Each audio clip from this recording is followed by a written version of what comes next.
Okay, so you've seen the headlines, right? You've definitely heard the buzz. There's this new wave of drugs out there that are totally changing the game for weight loss, helping people drop pounds like never before. It honestly sounds like a miracle, a magic bullet for fat loss. But for those of us who basically live in the gym, who fight for every single pound of muscle, there's a much bigger question we have to ask. And that's the real question, isn't it? Because for anyone who's serious about their physique, about their performance, the number on the scale is only half the story. I mean, losing weight is one thing, but sacrificing your hard-earned muscle to get there? Come on, that's a deal breaker. And that's exactly what we're going to dig into today. So here's our roadmap for this explainer. We're going to cover all of it. First, we'll look at the so-called miracle that is everyone talking. Then, we'll dive into the science of how they really work.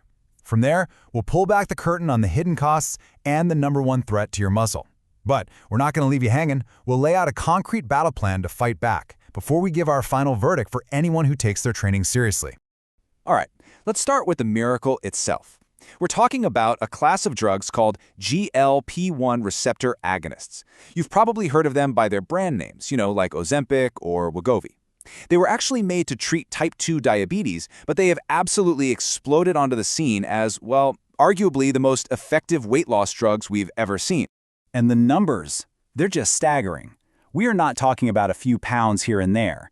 In clinical trials, drugs like Semaglutide and Tirzepatide are showing people losing anywhere from 12 to over 20% of their total body weight. Now, to put that in perspective, for a 250-pound person, that could be a loss of 50 pounds or more. These are life-changing results, and it's exactly why these drugs have become a global phenomenon. So, how does this magic actually work? Well, it's not some voodoo metabolism booster that just melts fat away while you're sitting on the couch. The science is actually pretty straightforward, and if you can get your head around it, you'll understand both the incredible benefits and the really serious drawbacks we're going to get into. The mechanism is actually pretty simple.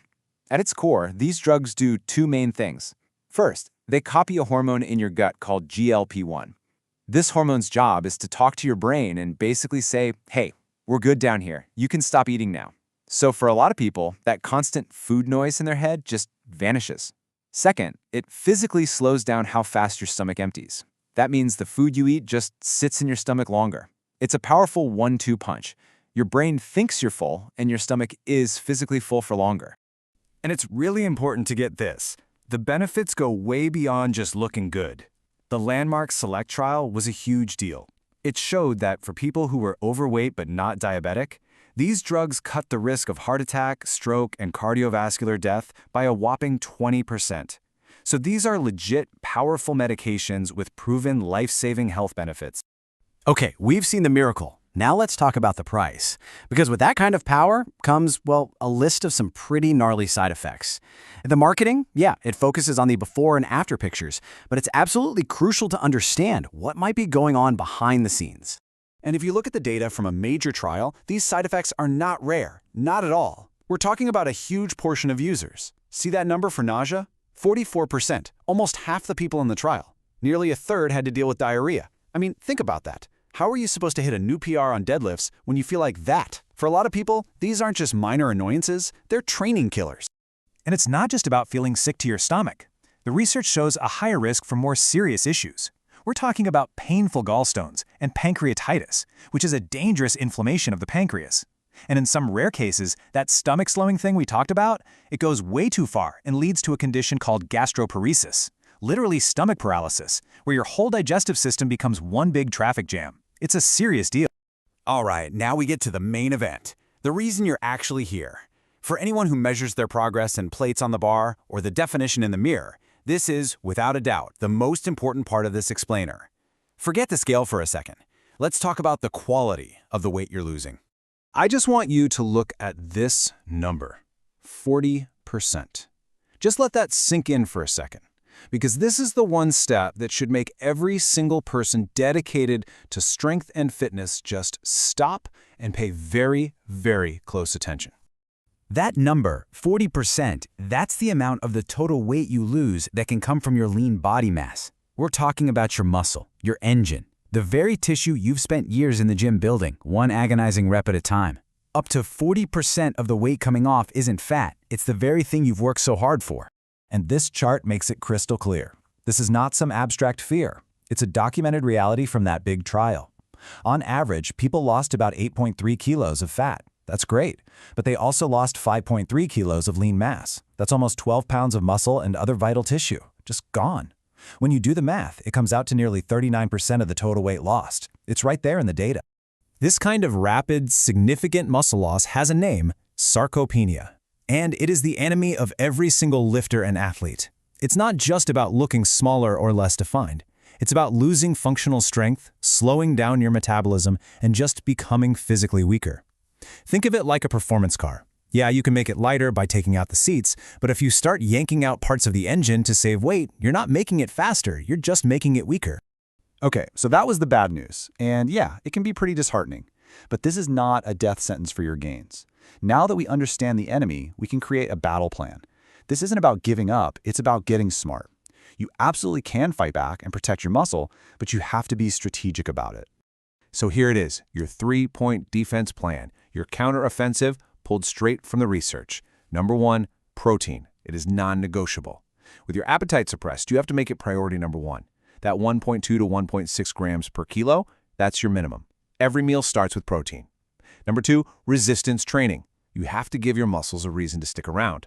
Lifting heavy, at least 3 times a week, sends that powerful signal your body needs to preserve muscle. And number 3, track intelligently. The scale is a liar in this scenario. It can't tell you if you're losing fat or muscle. You need to use tools like a DEXA scan to know what's really going on under the hood. And the science backs this up 100%. This isn't just a good idea, it's essential. This finding is key. It's not just muscle, it's your whole structure. The research is clear. Combining the drug with exercise doesn't just help, it gets superior results. Look, the drug creates a massive calorie deficit. Your training is what tells your body what to burn for fuel. Without that signal from lifting, your body will happily just eat up your metabolically expensive muscle tissue. So we've seen the good, the bad, and the ugly. We've laid out the risks, and we've laid out the battle plan. Now it's time for the final verdict. For someone who lives and breathes the lifting lifestyle, how should we think about these incredibly powerful new drugs? Well, it really all boils down to this trade-off. On one hand, you have massive weight loss, proven heart health benefits, and a silenced appetite, which, let's be honest, can be life-changing. But on the other hand, you face the very real threat of losing up to 40% of that weight as muscle, dealing with common and severe side effects, and increasing your risk of sarcopenia and becoming weaker. It is not a simple choice. Here's what you really should take away from this. It's a simple but powerful idea. By itself, the drug will just make you a smaller version of yourself, period. But it's your actions, your commitment to heavy resistance training and high-protein nutrition that will ultimately decide if you become a smaller, weaker version or a leaner, stronger, and more powerful version. You are still in the driver's seat. That choice is yours. And at the end of the day, that's really what it all boils down to. For us, the goal was never just about shrinking. It was never just about hitting a certain number on a scale. The goal is, and it always has been, to be stronger, to be more capable, to build a better engine, not just a smaller frame, right? I really hope this explainer gave you the full, unvarnished picture you need to think critically about all this. Let us know what you think down in the comments. And hey, if you found this valuable, do us a solid and hit that like button and subscribe for more deep dives into the science of strength and fitness. Thanks for watching.